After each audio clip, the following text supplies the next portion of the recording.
Night duty കഴിഞ്ഞ് വന്നപാടെ ഇതാ ഒരു ഗ്ലാസ് വെള്ളം അങ്ങ് കുടിക്കുകയാണ്. നല്ല തണുത്ത വെള്ളമാണ്. വലിയൊരു ഗ്ലാസ് നോക്കി തന്നെ എടുത്തിട്ടുണ്ടായിരുന്നു. എന്താ അറിയില്ല, കുറച്ച് ദിവസമായിട്ട് വെള്ളം കൂടി കുറച്ച് കൂടുതലാണ് കേട്ടോ. ഈ ഒരു ഗ്ലാസ് മാത്രമേ കുടിച്ചുള്ളൂ. എൻ്റെ വർത്താനം കേട്ടിട്ട് ഒരുപാട് കുടിച്ചായിട്ട് എടുത്തിരിക്കണ്ട. പിന്നെയുള്ള ചടങ്ങാണ് കുളി. നേരെ പോയി കുളിക്കാമെന്ന് വിചാരിച്ചു. അതിന് ശേഷം പിന്നെ ബാക്കി എന്തും അങ്ങനെ ഇതാ മുടിയൊക്കെ നയിക്കാൻ വേണ്ടി പോവുകയാണ്. കെട്ടിയതിൻ്റെ അത്ര റിസ്ക്കില്ല കേട്ടോ അയക്കാൻ വേണ്ടിയിട്ട്. നാട്ടിലുള്ള ക്ലിപ്പും അതുപോലെ ബുഷും ഒക്കെ എൻ്റെ തലയിലുണ്ട് എന്ന് പറഞ്ഞ പോലെയാണ്. ഒരുപാട് ബുഷൊക്കെ കുത്തിയിട്ടാണ് കേട്ടോ പോയത്. കാരണം മുടി അവിടെ സെറ്റാക്കി നിൽക്കണ്ടേ. അങ്ങനെ ഇതാ ഓരോന്നോരോന്നായിട്ട് അയച്ചെടുക്കുന്നുണ്ട്. ഇനിയിപ്പോൾ നേരെ ചെന്നൊന്ന് കുളി പാസ്സാക്കണം. ഇപ്പോൾ രാവിലെ നല്ല തണുപ്പല്ലേ, ഉച്ചയാകുമ്പോഴത്തേക്കും നല്ല വെയിലും. അപ്പോൾ ആ തണുപ്പിന് വേഗം ഒന്ന് കുളിക്കാമെന്ന് വിചാരിച്ചു.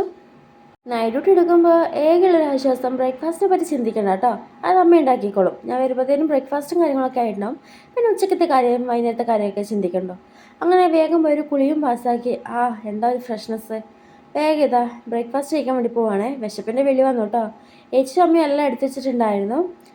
ഞാൻ വീഡിയോ എടുക്കുന്ന തിരക്കിലാണ്.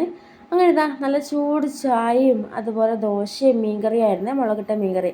എനിക്ക് ഒരുപാട് ഇഷ്ടമാണ് ദോശയും മീൻകറിയൊക്കെ കഴിക്കാൻ വേണ്ടിയിട്ട്. ചേച്ചിയാണെങ്കിൽ ഓരോ എക്സ്പ്രഷൻ ഇടാണ് കേട്ടോ. അമ്മ അവിലാണ് എടുത്തത്, ദോശ എടുത്തിട്ടുണ്ടായില്ല. അങ്ങനെ ഞാനിതാ ദോശയും മീൻകറിയും കഴിക്കാൻ വേണ്ടി പോവാണേ. നല്ല ദോശയും മീൻകറിയും രാവിലെ അരച്ച് ചൂടില്ലേ, ആ ദോശ കേട്ടോ. അങ്ങനെ ഇതാ അതൊക്കെ വേഗം അകത്താക്കിയിട്ടുണ്ടായിരുന്നു. പിന്നെന്താ അതിനിടയിൽ ചായയും കുടിച്ചിട്ടുണ്ടായി. ഞങ്ങൾ പിന്നെ ഓരോ കാര്യങ്ങളൊക്കെ പറഞ്ഞുകൊണ്ടാണ് കേട്ടോ ചായ കുടിക്കുന്നത്. അതൊക്കെ കഴിഞ്ഞതിന് ശേഷം ഫ്രിഡ്ജിലൊരു ചോക്കോബാർ ഇരിക്കുന്നുണ്ടായിരുന്നു. ഇന്നലെ മേടിച്ചതാണ്. എല്ലാവരും കഴിച്ചതിന് ശേഷം ഞാനില്ലാത്തതുകൊണ്ട് എനിക്ക് അവിടെ മാറ്റി വെച്ചതാണ്. അത് പിന്നെ ഒന്നും നോക്കിയില്ല, വേഗം തന്നെ അകത്താക്കി. പിന്നെ കുറച്ച് കൊപ്പര ഉണ്ടായിരുന്നു ഉരിച്ചെടുക്കാൻ വേണ്ടിയിട്ട്. അതും വേഗം ഒന്ന് ഉരിച്ചെടുക്കുന്നുണ്ട്. അതിൽ ഉച്ചക്കത്തെ ഫുഡും റെഡി ആക്കിയിട്ടുണ്ടായിരുന്നു. ഏച്ചി ഏട്ടൻ ഇന്ന് തിരിച്ചു പോകുന്നുണ്ട്.